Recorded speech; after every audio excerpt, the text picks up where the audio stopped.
அதிமுகவின் முன்னாள் அமைச்சர் மற்றும் இந்நாள் மகளிரணி மாநில செயலாளர் திருமதி வளர்மதி அக்கா, உங்களுக்காக இந்த பதிவு. எதை வச்சு அம்மா மாதிரி எடப்பாடி பழனிசாமி அவர்கள் என்று சொல்றீங்க? நீங்க என்ன வேணா அவரை புகழ்ந்துட்டு போங்க. உங்களுக்கு கிடைக்க வேண்டிய சீட்டு, எம்எல்ஏ சீட்டுக்காக என்ன வேணா நீங்க அவரை பேசுங்க. ஆனா யாரோட யாரு ஒப்பிடுறீங்க? யாரோடைய மறு உருவமா? யாரு அம்மாவோட மறு உருவமா பழனிசாமி இன்னைக்கு வாழ்ந்துட்டு இருக்காரு கழகத்துல.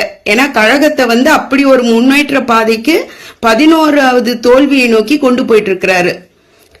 அம்மாக்கு நிகர் அம்மா தான். அம்மா மாதிரி 234 தொகுதியிலும் இரட்டை இலை சின்னத்துல தான் வேட்பாளர் நிப்பாங்கன்னு சொல்லிட்டு தைரியமா சொல்ல முடியுமா? மோடியா லேடியான்னு சொல்லி பாரத பிரதமரை பார்த்து கேட்டவங்க வீரமா. 4 காரு மாறி கட்சீஃப முகத்துல போட்டுட்டு பயந்து ஓடி வந்தவங்க கிடையாது. பிரஸ் மீட்டுக்கு பயந்து. யார யாரோட ஒப்பிடுறீங்க?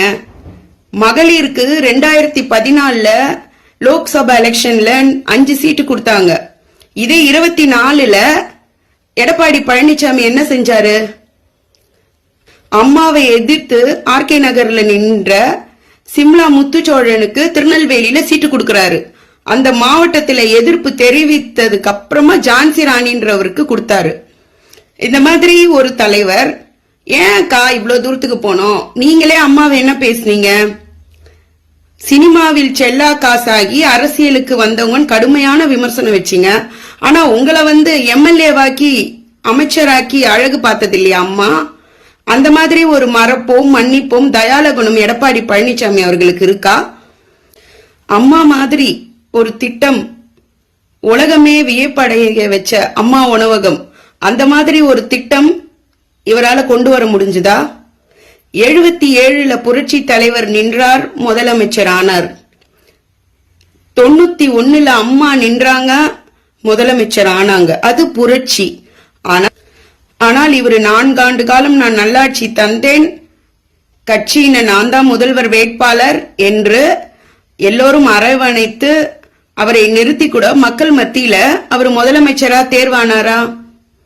இல்லையே. எதை வச்சு சொல்றீங்க? புலிய சிறுத்தையோட ஒப்பிடலாம், வேகத்துல பாய்ச்சல்ல எல்லாத்துலயும். ஆனா புலிய பூனையோட ஒப்பிட முடியாது.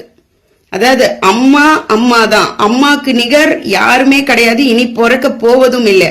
5 மொழி அம்மா பேசுவாங்க. இந்தி, இங்கிலீஷ், தமிழ், தெலுங்கு, மலையாளம். ஆனா ஒரு திராவிட இயக்கத்தின் தலைவரா இருந்துகிட்டு அதிமுகவின் பொதுச் செயலாளர் இருந்துட்டு திராவிடம் என்றால் என்னன்னு தெரியாத ஒரு தலைவர், புரட்சி தமிழர், அவரை நீங்க கொண்டாடிட்டு இருக்கிறீங்க. உங்களுக்கு எம்எல்ஏ சீட்டு வேணும்னா கை நீட்டி கேட்டு வாங்கிட்டு போங்க. யாரோட யார ஒப்பிடுறீங்க? நீங்க என்ன சொன்னாலும் எல்லாரும் கேட்டுக்கிட்டு அமைதியா இருப்போம்னு நினைக்காதீங்க. நீங்க சிங்சா அடிங்க. அது யாருக்கு அடிக்கணுமோ அவங்க வரைக்கும் அடிச்சு உங்களோட காரியத்தை சாதிச்சுட்டு போங்க. அம்மாவை மாதிரின்னு இல்ல, அம்மா நிழலுக்கு கூட யாரும் வர முடியாது. பெண்கள் ஓட்டை கவர்ந்தது மட்டும் இல்லாம ஆண்களையும் ஒரு பெண்ணுக்கு அரியாசனத்தில் அமர வைத்த தலைவர். ஆண்களும் ஒரு பெண்ணு தான் முதலமைச்சரா வரணும்ன்றது ஆண் வாக்காளர்களையும் மதித்த ஒரு பெண்மை நம்ம தலைவி, புரட்சி தலைவி அம்மா. அம்மாக்கு நிகர் அம்மா தான்.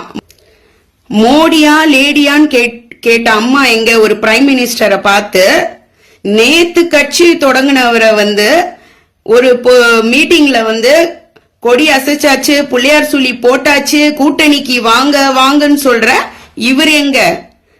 யாரு? சிங்கம் குகையில குள்ளநெறி உக்காந்துட்டா நான் ராஜாவாகிட முடியுமா? நீங்க பேசுற கதை அப்படிதான் இருக்கு. பேசணும்னு நினைச்சீங்கன்னா உண்மைய பேசுங்க. அம்மாவை பத்தி புகழ்ந்து பேசுங்க, புரட்சி தலைவரை பத்தி புகழ்ந்து பேசுங்க. ஆனா இந்த மாதிரி கோமாளி மாதிரி ஒரு ஸ்டேட்மெண்ட் கொடுக்காதீங்க. இது நல்லா இல்ல. எங்களோட கண்டனங்கள், அம்மாவின் தொண்டர்களாகிய எங்களது கண்டனங்கள்.